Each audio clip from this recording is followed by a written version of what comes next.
അസ്സലാമു അലൈക്കും. ഇപ്പോൾ ഞാൻ എടുക്കാൻ പോകുന്ന സബ്ജക്റ്റ് നമ്മുടെ ശരീരത്തിൽ സൃഷ്ടാവിൻ്റെ തെളിവുകൾ ഒരുപാട് സാക്ഷിയാക്കി വെച്ചിട്ടുണ്ട് എന്ന് നമ്മൾ മുന്നൊക്കെ പറഞ്ഞിട്ടുണ്ടായിരുന്നു.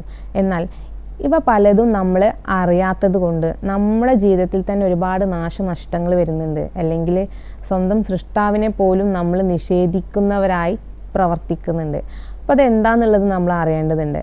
മറ്റൊന്ന്, ജൂതമതത്തിൽ നമ്മൾ കേട്ടിട്ടുണ്ട് സൃഷ്ടാവിൻ്റെ ശാപം വന്നെത്തിയിട്ടുണ്ട് എന്ന്. അപ്പോൾ അതെന്തുകൊണ്ടാണ് വന്നെത്തിയത്, എന്ത് കാരണമാണെന്നുള്ള അറിവും നമുക്ക് ഇതിലൂടെ മനസ്സിലാക്കാൻ പറ്റും. അപ്പോൾ നമ്മളെ ശരീരം നമ്മളറിയാതെ തന്നെ നമുക്ക് കഷ്ടപ്പാട് വരുത്തുന്നുണ്ട് എന്ന് അറിയുമ്പോൾ എന്താണ് നമ്മൾ തീർച്ചയായിട്ടും മനസ്സിലാക്കേണ്ടതുണ്ട്. അപ്പോൾ നമുക്ക് സബ്ജക്റ്റിലേക്ക് പോവാം. സൂറ ലുക്മാൻ 31 അഥവാ 31-ാമത്തെ അധ്യായത്തിൽ 29-30 പറയുന്നത്, അള്ളാഹു രാത്രിയെ പകലിൽ പ്രവേശിപ്പിക്കുകയും പകലിനെ രാത്രിയിൽ പ്രവേശിപ്പിക്കുകയും ചെയ്യുന്നു എന്ന് ഇനി ചിന്തിച്ച് നോക്കിയിട്ടില്ലേ? അവൻ സൂര്യനെയും ചന്ദ്രനെയും അധീനപ്പെടുത്തുകയും ചെയ്തിരിക്കുന്നു. എല്ലാം നിർണിതമായ ഒരവധി വരെ സഞ്ചരിച്ചു കൊണ്ടിരിക്കുന്നു. നിങ്ങൾ പ്രവർത്തിക്കുന്നതിനെ പറ്റിയെല്ലാം അള്ളാഹു സൂക്ഷ്മമായി അറിയുന്നവനാണ്. നീ ആലോചിച്ചിട്ടില്ലേ? അതെന്തുകൊണ്ടെന്നാൽ അള്ളാഹുവാണ് സത്യമായിട്ടുള്ളവൻ. അവന് പുറമെ അവർ വിളിച്ച് പ്രാർത്ഥിക്കുന്നതെല്ലാം വ്യർത്ഥമാകുന്നു. അള്ളാഹു തന്നെയാവുന്നു ഉന്നതനും വലിയവനും. ഇപ്പോൾ ഇവിടെ ഈ പറഞ്ഞ കാര്യങ്ങളൊക്കെ നമ്മൾ 3 മതത്തിൽ നിന്നും സെയിം ആയിട്ട് നമ്മൾ തെളിവുകൾ തന്നിട്ടുണ്ടായിരുന്നു. അത് ഒരുപാട് തവണ നമ്മൾ റിപ്പീറ്റ് ചെയ്ത് പറഞ്ഞിട്ടുണ്ട്. പക്ഷെ ഒന്നുകൂടി ഞാനിതിവിടെ റിപ്പീറ്റ് ചെയ്ത് പറയാണ്. നമ്മുടെ അംശം അഥവാ സൃഷ്ടാവിൻ്റെ ഒരു അംശത്തെ നമ്മൾ ആശ്രയിക്കുന്നുണ്ട്. അതുവഴിയാണ് സൃഷ്ടാവ് നമ്മളെല്ലാ കാര്യങ്ങളും വ്യക്തമായിട്ട് കണ്ടുകൊണ്ടിരിക്കുന്നത് അല്ലെങ്കിൽ അറിഞ്ഞുകൊണ്ടിരിക്കുന്നത്. അതിന് പുറമെ നമ്മുടെ ജനനം, മരണം, അതേപോലെ പകല്, രാത്രി, ഇവ നമുക്ക് അഥവാ ചൂട്, മഴ, കാറ്റ്, ഇവയൊക്കെ സൃഷ്ടാവിൻ്റെ ഒരു അംശം കൊണ്ടാണ്. ഒരു പക്ഷിക്ക് പറക്കണമെങ്കിൽ, അല്ലെങ്കിൽ ഒരു വിമാനം പറക്കണമെങ്കിൽ, അല്ലെങ്കിൽ ഒരു കപ്പൽ ഓടിക്കണമെങ്കിലൊക്കെ സൃഷ്ടാവിൻ്റെ ഈ ഒരു അംശം നമ്മൾ ആശ്രയിക്കുന്നുണ്ട്. അപ്പം ഇത് ഖുർആൻ മാത്രമല്ല, ബൈബിളും ഭഗവത്ഗീതയിലൊക്കെ സത്യമായിട്ട് തന്നെ ഉള്ളത്. അപ്പം അതാണ് ഇവിടെ വ്യക്തമായിട്ട് പറഞ്ഞ അള്ളാഹു അവന് പുറമെ അവർ വിളിച്ച് പ്രാർത്ഥിക്കുന്നതെല്ലാം വ്യർത്ഥമാകുന്നു എന്ന്. പക്ഷേ അത് ആ മതത്തിലുള്ള അല്ലെങ്കിൽ ആ ഗ്രന്ഥത്തിലുള്ള സത്യം അവർക്ക് മനസ്സിലാക്കാതെ പോയതുകൊണ്ടാണ് അവർ വേറൊരു ആരാധനയെ വിളിച്ച് പ്രാർത്ഥിക്കേണ്ട ഒരു അവസ്ഥ വരുന്നത്. ഇത് തന്നെ നമ്മൾ മുന്നേ ഒരുപാട് തവണ പറഞ്ഞിട്ടുണ്ടായിരുന്നു.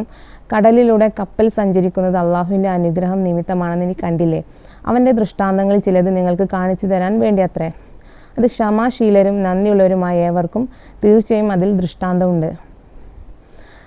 ഇനി സൂറ അൻഫാലിലെ 8-ാമത്തെ അധ്യായത്തിൽ 49 പറയുന്നത്, ഈ കൂട്ടരെ മുസ്ലിങ്ങൾ അവരുടെ മതവിശ്വാസം വഞ്ചിച്ച് കളഞ്ഞിരിക്കുന്നെന്ന് കപടവിശ്വാസികളും മനസ്സിൽ രോഗമുള്ളവരും പറഞ്ഞുകൊണ്ടിരുന്ന സന്ദർഭം അത്ര ഇത്.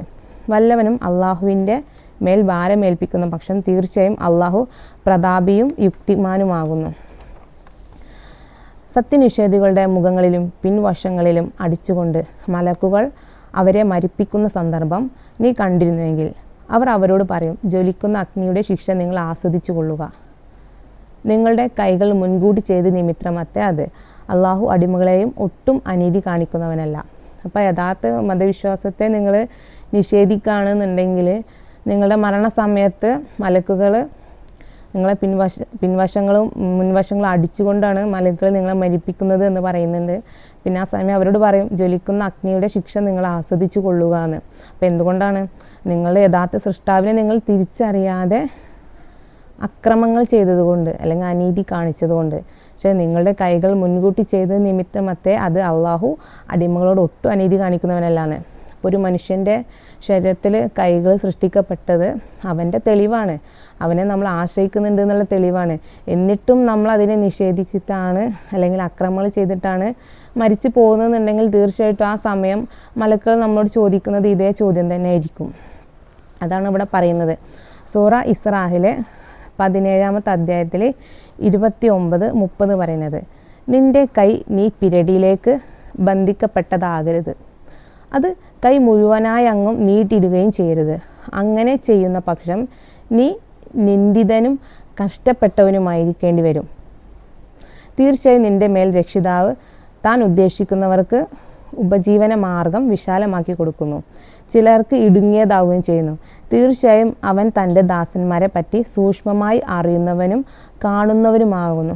ഇതാണ് നമ്മൾ മെയിനായിട്ടുള്ള നമ്മുടെ സബ്ജക്റ്റ്. അഥവാ നീ നിൻ്റെ കൈ പിരടിയിലേക്ക് ബന്ധിക്കപ്പെട്ടതാകരുത് എന്ന്. അപ്പോൾ നമ്മൾ പിരടിയിലേക്ക് നമ്മളിങ്ങനെ രണ്ട് കൈയും കൂട്ടി പിടിക്കുന്ന രീതിയിൽ നമ്മൾ അങ്ങനെ പിടിക്കാൻ പാടില്ല എന്ന്. അഥവാ കൈ നിങ്ങൾ മുഴുവനായിട്ട് അങ്ങ് നീട്ടിയിടുകയും ചെയ്യരുത് എന്ന്. നമ്മൾ ഈ കൈകൊണ്ട് ചെയ്യുന്ന ഈ 2 പ്രക്രിയകൾ നമ്മളെ 2 കാര്യങ്ങൾ നഷ്ടപ്പെടുത്തും. ഒന്ന് നമ്മളെ നിന്ദിതനാക്കും, ഒന്ന് കഷ്ടപ്പെട്ടവനുമായിരിക്കും. തീർച്ചയായും നിൻ്റെ രക്ഷിതാവ് താൻ ഉദ്ദേശിക്കുന്നവർക്ക് ഉപജീവന മാർഗം കൊടുക്കുന്നു. ചിലർക്ക് ഇടുങ്ങിയതായിരിക്കും ചെയ്യുന്നു. തീർച്ചയായും അവൻ തൻ്റെ ദാസന്മാരെ പറ്റി സൂക്ഷ്മമായി അറിയുന്നവനാകുന്നു. ഇനി സൂറ മാഹിദയിൽ 5-ാമത്തെ അധ്യായത്തിൽ 75 പറയുന്നത്, മറിയമിൻ്റെ മകൻ മസിഹ് ഒരു ദൈവദൂതൻ മാത്രമാകുന്നു. അദ്ദേഹത്തിന് മുമ്പ് ദൂതന്മാർ കഴിഞ്ഞു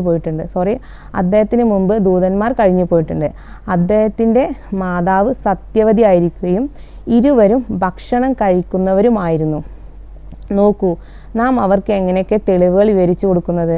ചിന്തിച്ചു നോക്കൂ, എന്നിട്ടും അവർ എങ്ങനെയാണ് സത്യത്തിൽ നിന്ന് തെറ്റിക്കപ്പെടുന്നത്. ഇപ്പം ഇവിടെ പറയുന്നുണ്ട്, മറിയമിൻ്റെ മകൻ മസീഹ് അഥവാ നമ്മളെ വിശ്വാസപ്രകാരം ഈസാ നബി, അദ്ദേഹത്തിന് അദ്ദേഹം ഒരു ഭക്ഷണം കഴിക്കുന്നവരായിരുന്നു എന്ന്.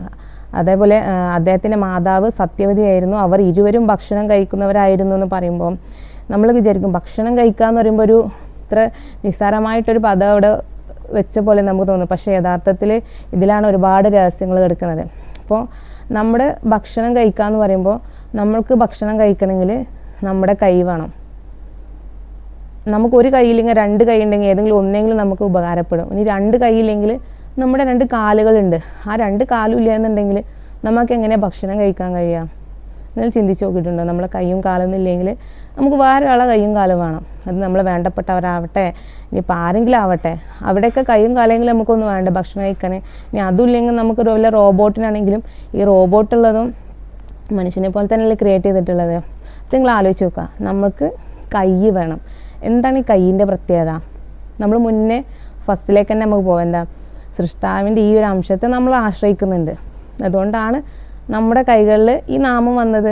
അപ്പം നമ്മുടെ കൈ എന്ന് പറയുന്നത് എന്താ? സൃഷ്ടാവിൻ്റെ കൈയാണ്. സൃഷ്ടാവിൻ്റെ കൈ എന്താ? നമ്മൾ ഈ പ്രപഞ്ചത്തിലെ എല്ലാ കാര്യം, നമുക്കൊന്ന് ഭക്ഷണം വേണമെങ്കിൽ എന്ത് വേണം? മഴ വേണം. നമുക്ക് മഴ ഉണ്ടെങ്കിലല്ലേ നമുക്ക് ഭക്ഷണം ഉണ്ടാവുള്ളൂ, നമുക്ക് സസ്യങ്ങളും കൃഷിയൊക്കെ ഉണ്ടാവുന്നുള്ളൂ.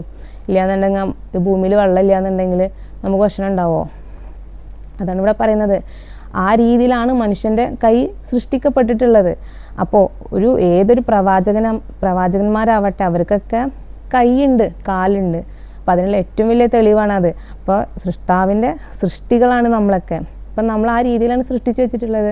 അപ്പോൾ ഇവിടെ നമുക്ക് ദൈവത്തിൻ്റെ മകൻ എന്ന് നമുക്ക് പറയാൻ പറ്റുമോ? അപ്പോൾ ആ ഒരു കാര്യമാണ് നിസ്സാരമായിട്ട് ഇവിടെ പറയുന്നത്. അവർ ഭക്ഷണം കഴിക്കുന്നവരായിരുന്നു. നോക്കൂ, അവർക്ക് എങ്ങനെയൊക്കെ തെളിവുകൾ നാം വിവരിച്ചു കൊടുക്കുന്നതാണ്. ചിന്തിച്ച് നോക്കൂ, എന്നിട്ടും അവർ എങ്ങനെയാണ് സത്യത്തിൽ നിന്നും തെറ്റിദ്ധരിക്ക